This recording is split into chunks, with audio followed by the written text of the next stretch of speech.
Black CEO told to wait outside 5 minutes later. She exposed HR bias and fired management. Hello everyone, before we begin today's video, I need your help. We've noticed that the channel is losing traction and subscribing is one of the best ways you can help us. It's quick, free, and allows us to continue bringing you great content. Your support means everything. Let's keep this channel growing collectively. Where are you watching from? Drop your city or country in the comments below. Thank you very much. Now let's get back to the story. Ma'am, you can't stand there.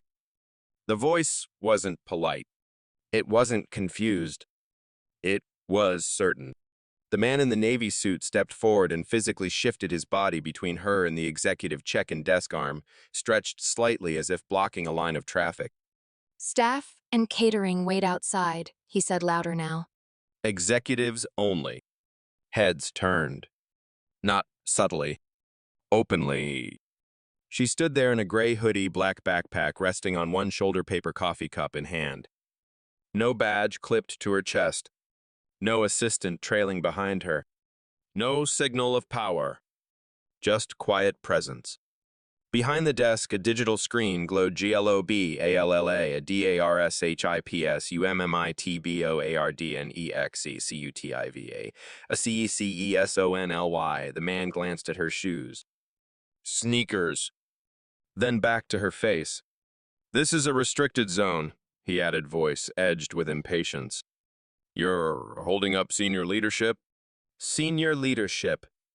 The phrase echoed louder than it should have. She didn't move. Didn't apologize. Didn't explain. She simply looked at him. That was when he did it. He reached toward her badge, less hoodie pocket, as if expecting to find a credential, and when he found nothing, he let out a short laugh. Yeah, he muttered. That's what I thought. A nearby coordinator leaned toward him. Should I call security? Yes, he said immediately. We've had people sneak into events before. Sneak in. The word hung in the air like smoke. Two executives standing near the espresso bar stopped mid-sentence. A woman in a tailored cream coat slowly lifted her phone, pretending to check a message. The security officer at the far end of the terminal began walking toward them, posture rigid. Ma'am, the suited man said again, now with authority sharpened into accusation, step outside. Now. Not please. Now. The guard arrived. Is there a problem? He asked. She's refusing to leave a restricted executive event, the man replied smoothly. No credentials. No clearance. The guard turned to her. Ma'am, I'm going to need you to exit the terminal while we verify your status. Verify your status. There it was again. She looked at the glass wall beyond them. On the tarmac sat a sleek black jet company logo stamped across the tail in silver. She knew that aircraft. She approved its acquisition. 20 years ago, she stood outside a conference room because someone told her she didn't look like leadership. 20 years later, a different building. Same script. You're making this difficult, the man in the navy suit said, voice rising just enough for others to hear. This summit is for executives, not support staff. Support staff. This time, he didn't lower his voice. He wanted it heard. A few people shifted uncomfortably. No one intervened. The guard stepped closer. Ma'am, if you don't comply, we'll have to escort you out. Escort. Public removal. That's what he meant. She finally spoke. Her voice was steady. Measured. On what grounds? The man exhaled sharply. You don't belong here. Silence. Clean. Sharp. Absolutes. Several phones were no longer pretending. They were recording. The guard adjusted his grip on his radio. This is your final request, he said. She slowly lowered her coffee cup into the nearest trash receptacle. Not hurried. Not shaken. Deliberate. Then she reached into her hoodie pocket and pulled out her phone. The man in the suit smirked. Go ahead, he said. Call whoever you need. She unlocked the screen, didn't look at him, and said quietly into the receiver legal, "Patch me through to compliance and initiate a full executive access audit." Now, the guard paused. The man's smirk didn't fade. Not yet. "You should have just waited outside," he said. She lifted her eyes to his. "You're absolutely certain," she asked calmly, "that I don't belong here, yes?" No hesitation. No doubt. 5 minutes. That's how long it would take to end his career. The terminal didn't erupt. It tightened. The kind of silence that hums just before something breaks. The man in the navy suit folded his arms confidence, settling back into his posture like nothing had shifted. "Compliance," he repeated with a faint chuckle. "This is a private summit." She didn't respond to him.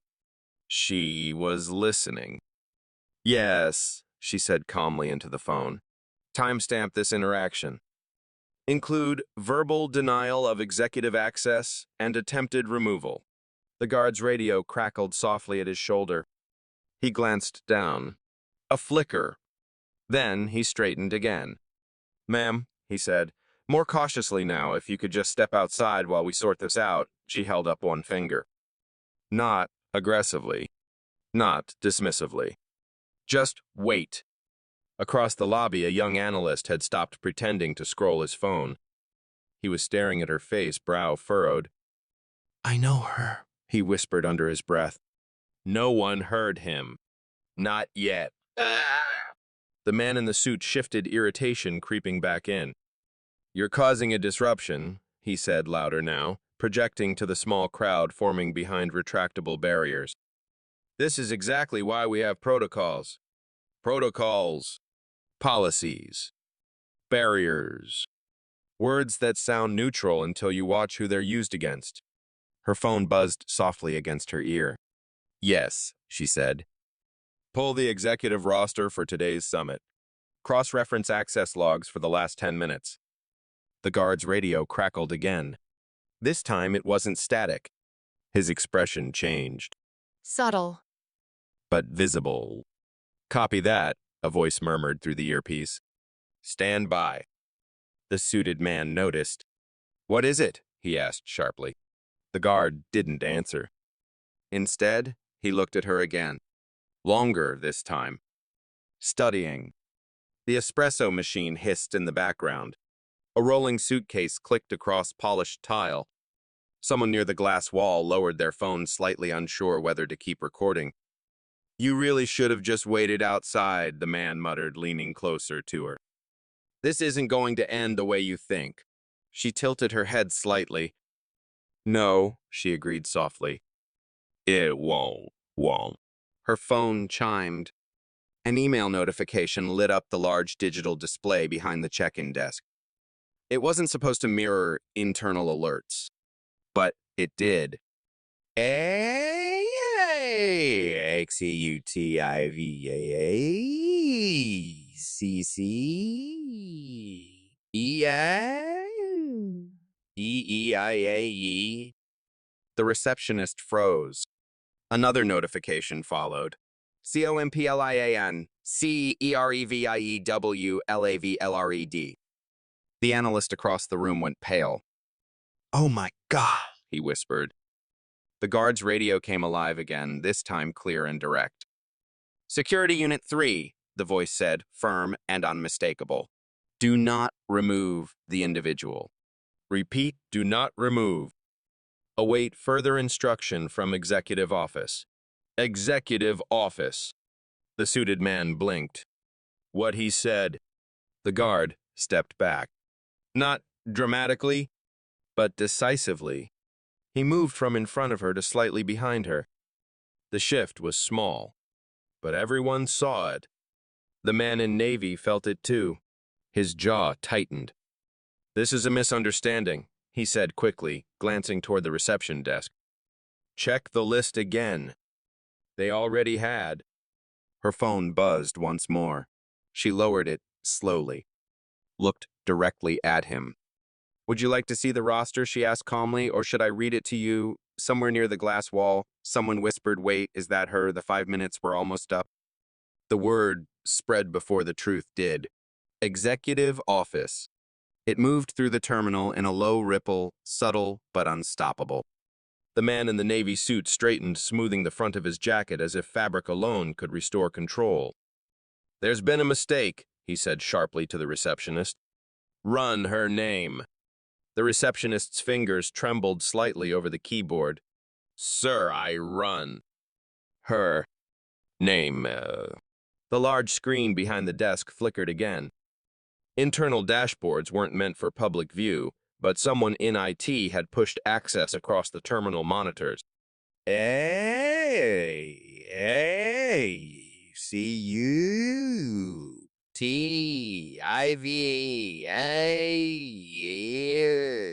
Yeah. Board members, division presidents, global directors. The analyst across the lobby stepped closer, squinting at the screen. "There," he whispered. But the suited man was already reading ahead. The guard's earpiece crackled once more. Confirming identity, the voice said clearly, "Primary shareholder present on site." Repeat, "Primary shareholder present." Primary shareholder. The words didn't land softly. They hit. The suited man's face drained just slightly. "That's not possible," he said under his breath.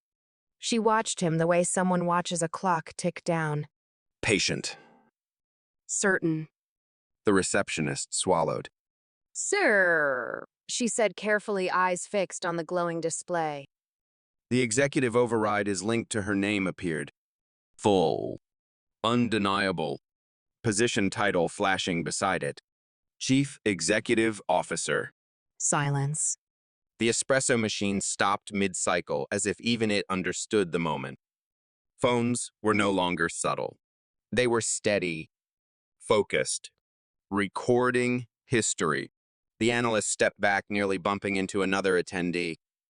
"I told you," he breathed. "That's her." The suited man forced a laugh that didn't survive more than a second. "This is some kind of internal error," he said quickly. "She doesn't have credentials displayed." She tilted her head slightly. "Because I don't need to," she replied. The guard removed his hand from his radio entirely now. He took one full step back, then another, repositioning, no longer blocking her path. Standing beside her, the suited man noticed the shift too late. "You said I didn't belong," she said calmly, her voice cutting clean through the lobby. No volume. Just precision. "You told security to escort me out." His mouth opened. No sound followed. Across the terminal, a board member who had remained silent until now lowered his sunglasses slowly. "Is there a problem here?" he asked. No one answered. Because everyone already knew. Her phone vibrated once more. She glanced at the screen briefly, then looked back at the man in navy. "You have 30 seconds, she said evenly, to explain why the CEO of this company was denied access to her own summit." The color left his face completely this time. Around them, the executive terminal felt smaller, tighter, like the walls themselves were leaning in. 5 minutes. They were over. 30 seconds. That was generous. He didn't need 30. He needed air. The man in the navy suit blinked once, twice, as if waiting for the terminal to reset itself.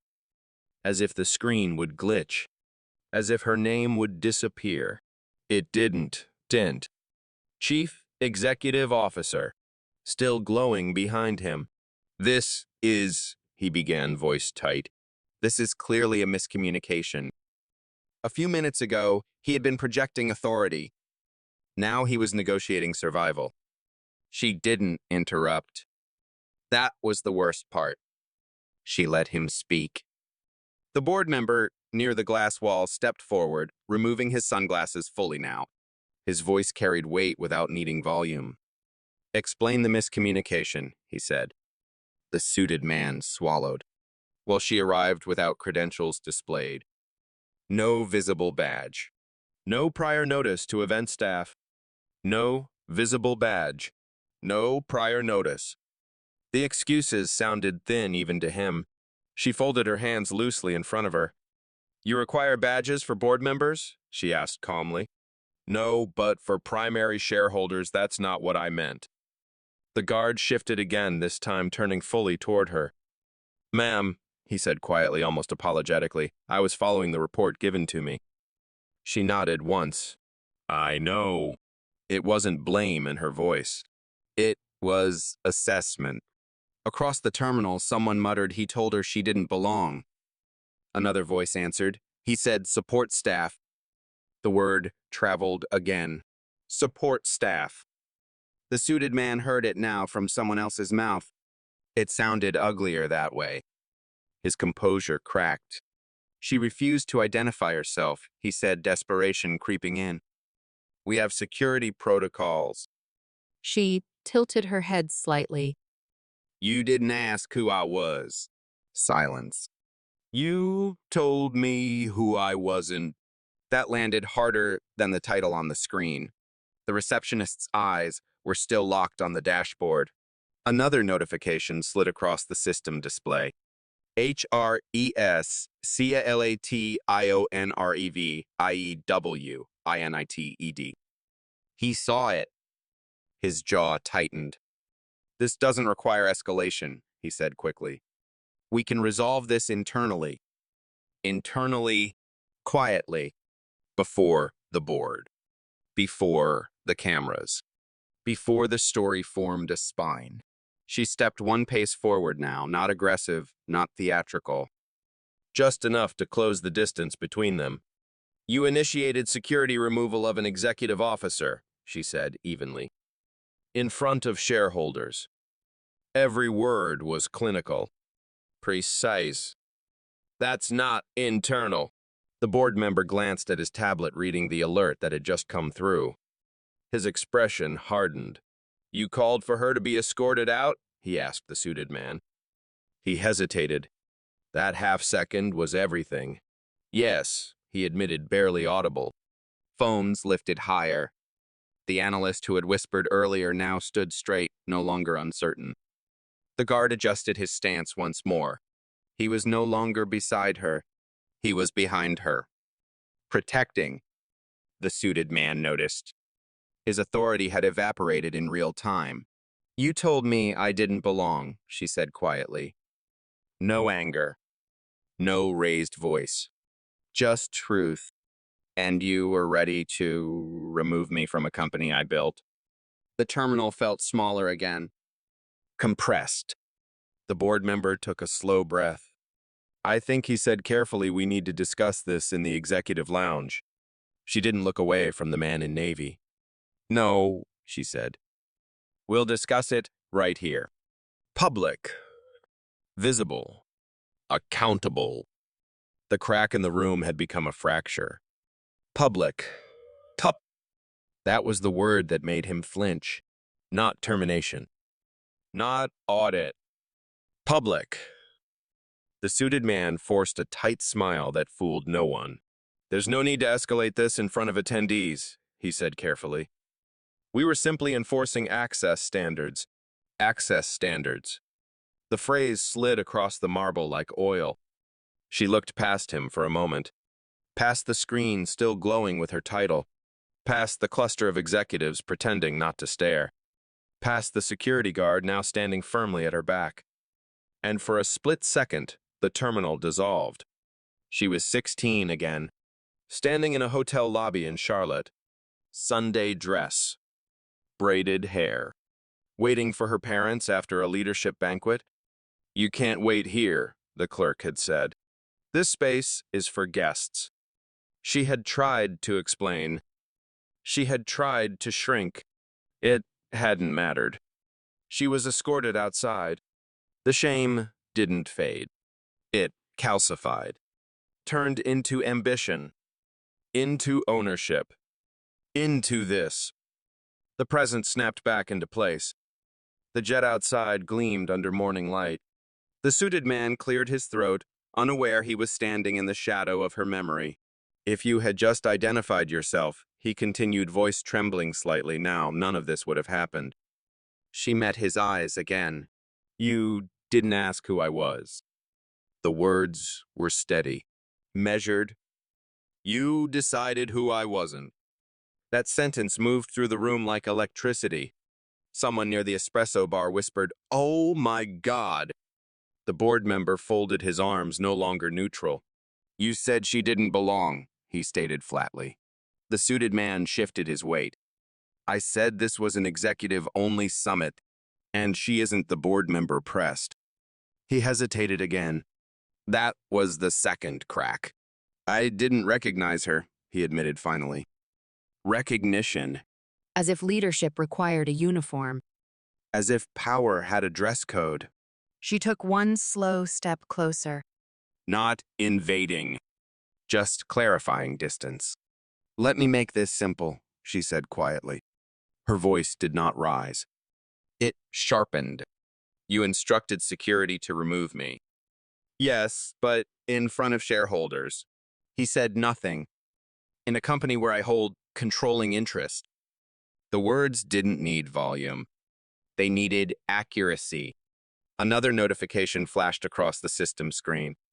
HRCOMPLIANCEREVIIMMEDIATEIANTTEIADWREQEIADIUUID. Murmurs spread. The analyst who had whispered earlier now stood straighter, no longer hiding behind uncertainty. He wasn't the only one. People were recalculating, repositioning, choosing sides. The guard cleared his throat softly. Sir, he said to the suited man, tone formal now, I've been instructed to remain with the CEO. Not this individual. Nah, ma'am. The CEO.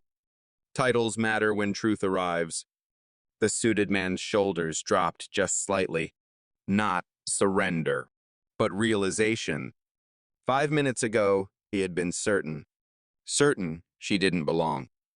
Certain he controlled the room. Now the room was watching him. And she hadn't raised her voice once. She hadn't needed to. She looked at him one final time before turning slightly toward the crowd. This isn't about a badge, she said evenly. It's about bias. The word landed heavier than anything else she'd said. And for the first time since this began, he had no protocol for that. Bias. The word didn't echo. It settled. Heavy. Precise.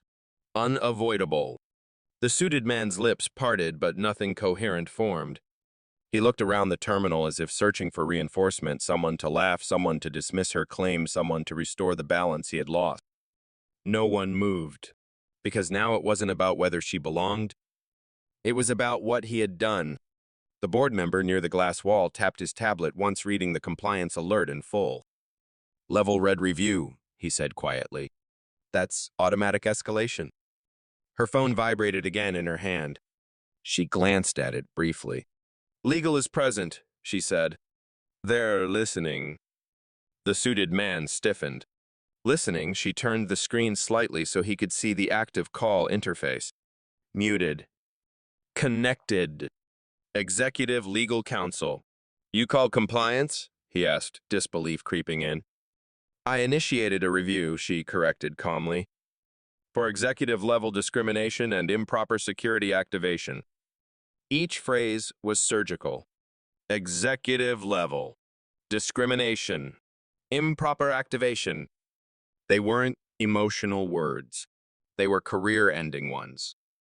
The receptionist behind the desk swallowed hard as another notification rolled across the display. CCESLOGSSAALAD. INCIDENTFOOTAGEPRESERVAD. The suited man turned sharply toward the guard. You reported this as a security breach, he accused. The guard held steady. I reported what I was told, he replied evenly. I've now received updated instructions. Which are the suited man demanded? The guard met his eyes. To defer, to the CEO. The room shifted again.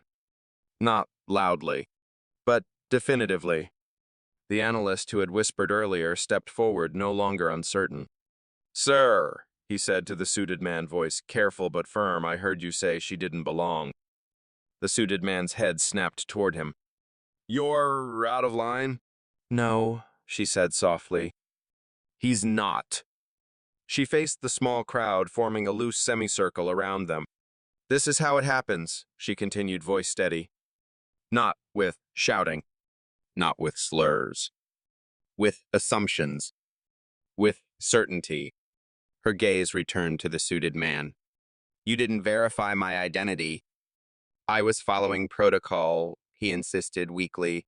"Protocol," she repeated, "is designed to protect the company." She paused. "Not protect your assumptions." That one hit. Phones were no longer hidden. They were steady, focused, documenting. The board member stepped closer now, expression firm. "You activated removal on the CEO of this company," he said flatly. "Without verification." The suited man's composure thinned further. "I didn't recognize her." "And that she replied quietly is the problem." Another vibration. This one, sharper. Her screen lit up with a new message from compliance HRDIREC TORNOTIFIAD EMERGENCYREVIEW PANLAS SEMBLAD. She lifted her eyes to him again. "You had 5 minutes," she said calmly. "And you used them to prove my point." Silence stretched. The jet outside glinted in the sunlight. Inside the terminal, careers were beginning to fracture. And she still hadn't raised her voice. The room had already shifted. Now it tilted. The suited man looked smaller than he had 5 minutes ago. Not physically, structurally. Like the architecture of his certainty had collapsed from the inside. "This doesn't have to destroy anyone's career," he said, carefully, tone softening into negotiation. "We can resolve this privately." Privately. Again. She studied him for a long second. Then she shook her head just once. "No," she said. The word wasn't loud, but it ended the conversation he thought he was having. "You told me I didn't belong," she continued, voice level. "In front of employees. In front of shareholders. You initiated removal." He swallowed. "You didn't identify yourself." She stepped forward, closing the last comfortable inch of space between them. "I shouldn't have to." Silence. Phones steady. Breathing audible. "You said this summit was for executives," she went on, each word placed deliberately. "You said support staff wait outside?" A murmur rippled again through the terminal. Support staff. Hearing it repeated now made it heavier. The board member crossed his arms. "Did you say that?" he asked bluntly. The suited man hesitated. That hesitation was the confession. He began. "Yes," she said quietly. "You did. Her phone vibrated once more. She glanced down, then looked back up at him. "This summit," she said, voice cutting clean through the marble and glass, "exists because I built it. Not inherited. Not appointed. Built. I negotiated the acquisitions that fund this division. I approved the jet sitting outside. I signed off on the leadership roster you were so eager to defend." Every sentence tightened the air. "And you told me to wait outside." The suited man's face drained completely now. Someone near the reception desk whispered, "Oh my God," she didn't look at them. She looked only at him. "You mistook appearance for authority," she said evenly. "You mistook silence for permission." Another notification flashed across the main screen. HRDIREC TORSUSPENDEBPND EINGIAND ADANAESTTION. A collective intake of breath. The board member checked his tablet again. It's official, he said quietly. The suited man's shoulders sagged. Wait, he tried. But she had already turned, slightly addressing the room. For everyone watching, she said calmly, this is what bias looks like at the executive level. No shouting, no rage, just clarity. She turned back to him one final time. You don't get to decide who belongs, she said. In a company I own. And for the first time since this began, he had nothing left to say. The notification didn't blink. It stayed.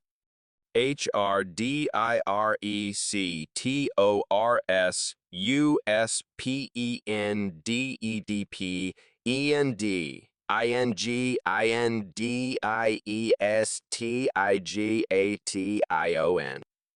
The words hovered above the reception desk like a verdict carved in light. No one spoke. Not at first. The suited man stared at the screen as if reading it long enough would change it. As if suspension were a typo. As if pending investigation meant temporary inconvenience instead of professional freefall. It's automatic, he muttered weakly. Level red triggers oversight. Yes, she replied calmly. And oversight triggers accountability. His phone buzzed violently in his hand. He looked down. Another alert. ACCESEEIEEILAGE. His executive badge, clipped neatly to his blazer, emitted a soft red pulse. One blink. Two. Then, solid red. The color of denial. The guard noticed it before he did. Sir, the guard said, voice formal again, your access has been restricted pending review. Pending review. The phrase sounded different now. He looked down at his badge like it had betrayed him. This is a mistake, he insisted, turning toward the board member. You know me. I've led 3 summits without incident. The board member didn't move. This, he said evenly, is an incident. A murmur swept through the executives gathered near the espresso bar. Some lowered their phones now, not because the moment was over, but because it had already crystallized. The analyst stepped back slowly, processing what he had just witnessed. Power shifting in real time, without yelling, without spectacle. Just consequence. The suited man's composure finally fractured. She walked in without identification, he said, voice tightening. No badge. No clearance. She regarded him with steady calm. You assumed clearance has a uniform, she said. You assumed authority has a look? Another notification rolled across the display. EXACUTIVAREVIEIEWPANELCONVENANGIMADIAATA. The board member's tablet chimed in sync. He exhaled once. It's out of our hands now, he said. No. It had never been in theirs. The suited man looked at her, desperation flashing briefly across his face. You're going to ruin my career over a misunderstanding, she held his gaze. You attempted to remove the CEO of this company from her own summit, she said evenly. In front of witnesses. A pause. You ruined your career. The red badge light blinked again. Final. The guard stepped slightly closer, not to her. To him, not forceful, but directive. Sir, the guard said quietly, I'm going to need you to step away from the executive access point. 5 minutes ago, that sentence belonged to him. Now it belonged to consequence. She didn't smile. She didn't celebrate. She simply watched the system do what it was designed to do when someone finally activated it. The collapse wasn't loud. It was administrative and irreversible. He didn't argue when the guard stepped closer. He couldn't, because the authority he'd been standing on had already dissolved beneath him. Sir, the guard repeated quietly, not aggressive, just procedural, please step away from the executive terminal. 5 minutes ago, that sentence was meant for her. Now it belonged to him. The suited man glanced around the lobby, searching for an ally. Someone to soften this. someone to reinterpret what had just happened. He found none. The executives who had watched in silence were no longer neutral observers. They were witnesses, and witnesses change outcomes. He unclipped his badge slowly. The red light remained solid. Final. He placed it on the reception counter with a soft click that echoed louder than it should have. "I've given 10 years to this company," he said, voice tight. She looked at him steadily. "And I've given 20, she replied. The words weren't competitive. They were contextual. He had given service. She had built the structure. Another notification rolled across the system display, INTERIMHRLA, ADAPPOINTED. FULANVESTIGATIONTOFOLOW. Administrative language. Clean. Cold. Cold. Permanent. The board member stepped back slightly, already drafting a message on his tablet. Damage control would begin soon. Statements would be crafted. Policies reviewed. Committees assembled. But none of that changed what had already unfolded. The room had seen it. The assumption. The command. The attempt to remove her. She stepped forward, not toward him, but toward the gathered executives. No microphone. No stage. Just presence. "This isn't about humiliation," she said calmly. "It's about correction." Her eyes moved across the lobby faces she had hired, mentored, promoted. "Bias doesn't announce itself," she continued. "It hides inside certainty, inside quick judgments, inside the phrase, 'you don't belong.'" No one interrupted, because they had all heard it. She turned slightly toward the glass wall where the jet waited. "I didn't raise my voice," she said evenly. "I raised the standard." Silence followed. Not awkward. Not uncertain. Resolved. The guard stepped aside, clearing the path to the executive access gate. No one blocked her now. No one questioned her presence. As she walked forward, the automatic doors parted smoothly. This time, no one told her to wait outside. Behind her, careers were recalculating. Policies would be rewritten. And somewhere in the memory of everyone who had watched, a new definition of leadership had just been set. The executive doors sealed softly behind her. No applause. No chaos. Just a controlled shift in gravity. Inside the private lounge beyond the terminal, floor-to-ceiling windows framed the jet, waiting on standby.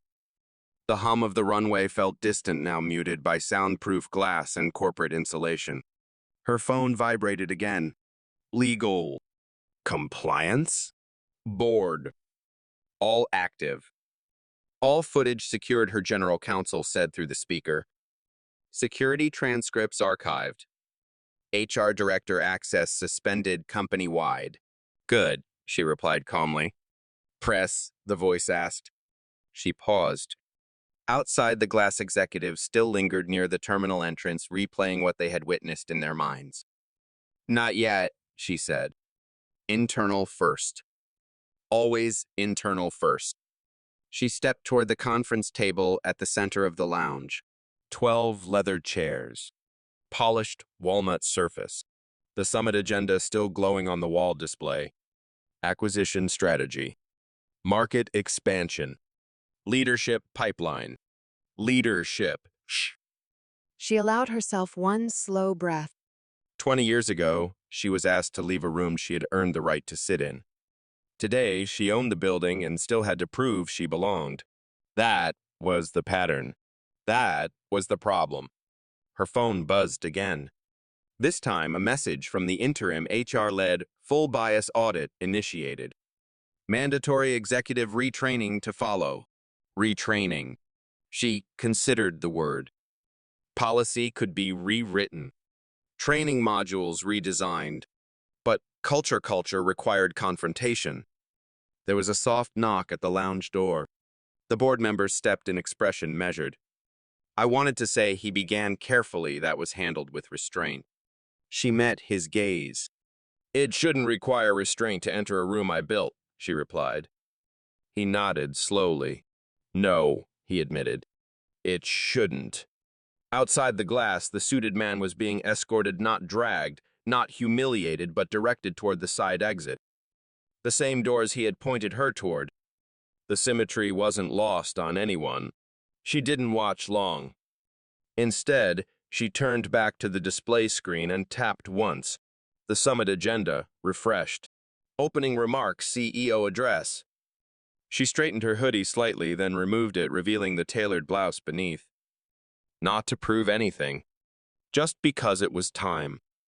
Notify the room, she said into her phone. We're starting on schedule. The executive doors unlocked again. This time when she stepped forward, no one questioned where she belonged. The executive conference room was already full when she entered. 12 seats. 12 faces. All standing. Not out of ceremony. Out of recalibration. No one had expected the morning to begin like this. They had come prepared for projections, mergers, quarterly forecasts. Instead, they had witnessed a test. And failed it. She walked to the head of the table without hesitation. No one blocked her path. No one questioned her access. The chair at the center remained slightly pulled back, waiting. She didn't sit immediately. She let the silence settle first. Let them feel it. Good morning, she said evenly. The room responded in unison, softer than usual. Good morning. The board member who had stepped in earlier took his seat slowly, tablet resting untouched in front of him. Across the table, the head of strategy cleared his throat. We were informed there was an incident. She nodded once.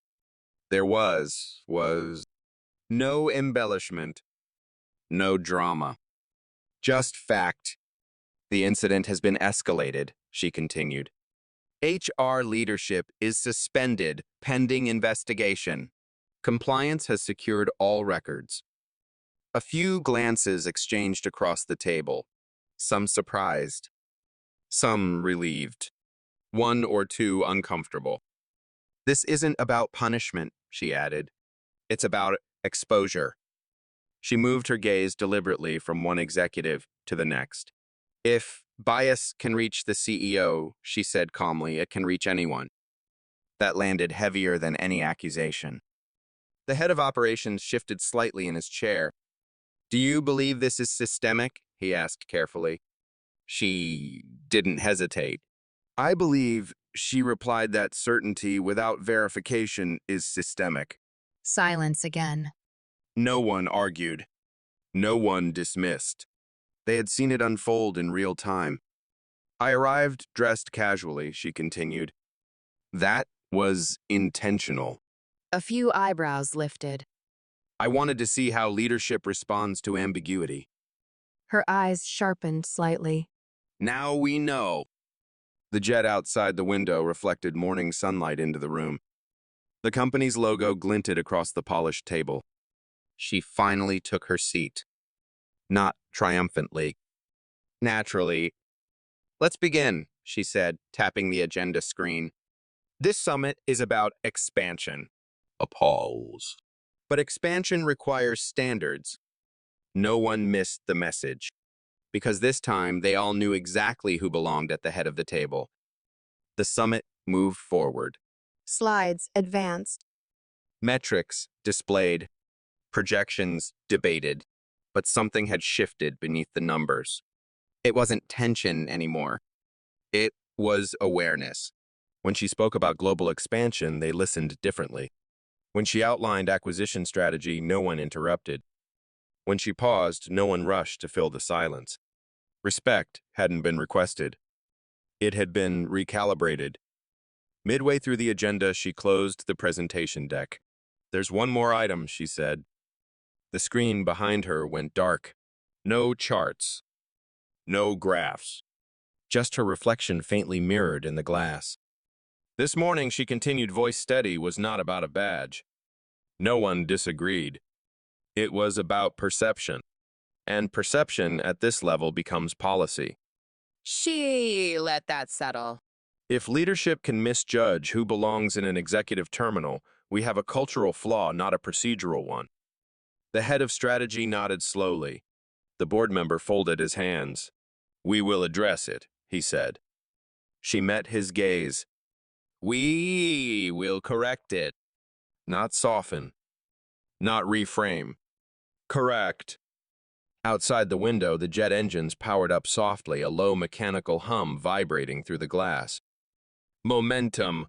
Movement. Forward. She stood once more, not because she needed height, but because the moment required clarity. I didn't walk into that terminal to be recognized, she said. I walked in to measure the room. A few executives shifted, absorbing that. Leadership, she added, isn't proven by who we let in. Her eyes moved across the table one final time. It's proven by who we try to keep out. Silence followed. Not heavy. Resolve.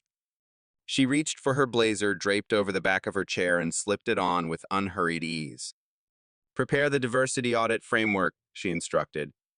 Mandatory for all executive divisions. Yes, ma'am, someone replied. She didn't correct the title. She didn't need to. As the meeting adjourned and the executives began to file out, no one questioned her presence. No one pointed. No one suggested she wait outside. Because now they understood what belonging actually looked like. It wasn't about access. It was about authority earned, built, and exercised without raising a voice. And she had just set the standard.